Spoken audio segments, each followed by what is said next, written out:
The Fluval Evo 13.5 is an awesome choice for your first marine tank because it's cheap and very easy to set up. But it's also a great tank to grow with because it is very upgradable. So today I'm going to show you all the best upgrades to take this from a simple beginner tank to a showcase reef tank. Now, I bought all of this equipment myself, so this is not a sponsored video, but it is supported by those of you who watch my videos and subscribe to the channel. So a big thank you to all of my subscribers, both current and future. On to the upgrades then, and the stock return pump was the first thing that had to go. It does a perfectly decent job, but I couldn't quite get it to run quietly, and there was always some level of vibration. The return pump section on the Fluval Evo is very small, so it does limit your options in terms of upgrades, and I couldn't fit my usual go-to Jecod MDC 2000. So instead I went for the TMC Reef Pump Compact 500, which is controllable up to 500 litres per hour, but most importantly it is completely silent and it only cost me £60. You don't need any more power than 500 litres per hour for this tank, and in fact I'm running this pump at just 30% power. The next most important upgrade for me was to remove the stock lid. The tank looks great as standard, but a rimless tank is just much more aesthetically pleasing and crucially makes it easier to see your corals top down, which is when they look best. However, all fish that are suitable for this tank are likely to jump, so I needed a cover to replace the lid.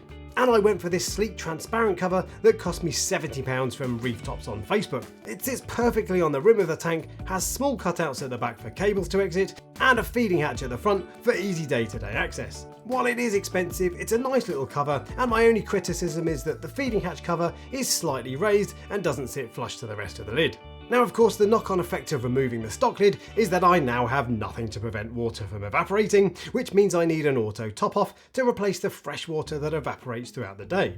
And the ATO I've gone for is the Tunzi Osmolator Nano. It's the most reliable ATO on the market, and it's reasonably priced at £80 here in the UK. The water level sensor is hidden nicely out of view at the back, as is the outlet hose, and I have it connected to a 1-gallon container that should last at least a week between refills. And the next upgrade I've added is a Powerhead to create random flow in the tank. For me, a Powerhead is essential on a tank like this, not only to keep your corals happy, but also to prevent dead spots where detritus will settle. I've gone for the Jecod SLW10, which at 4,000 litres per hour is just about enough for now. Although even at 100% power, it's a little more serene than I'd like. It'll do fine for the moment, but I'll probably add a second one later. The SLW10 is nice and sleek though, as well as being cheap at just £60, which is the main reason I bought this over the £180 AI Nero 3. And the final significant upgrade I've made is of course lighting. Most of the mainstream options on the market like Radions are overkill for a tank like this, so I went for the most obvious choice, the AI Prime HD. It's got more than enough power, gives really nice colour, and it looks good above the tank.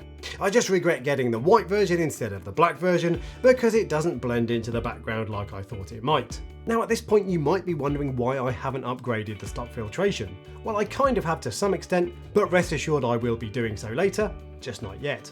What I have done is to remove the stock sponge to create space for filtration, but at the moment there's nothing really to filter out because the tank is only 3 weeks old, so I want to retain all the nutrients I can for the first few weeks. Longer term, my plan is to create an algae refugium in the middle chamber using this submersible Tunzi 8831 refugium light, but it'll be weeks before I need that, so I'll cover that in another video later down the line. Aside from the major upgrades, I've also added a few smaller bits. There's the 50-watt Fluval E-Series heater I mentioned in the last video, and the Amazon temperature gauge and alarm.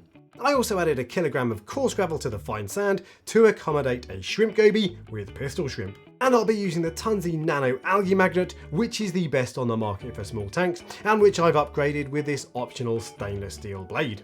I also have a large pad of filter floss that I'll cut to size and use to remove fine particles as well as general crud. But again, that's not needed for now, so I'll cover that in a future video. And the only other modification I've made is to block the hole halfway up the filter section on the back wall.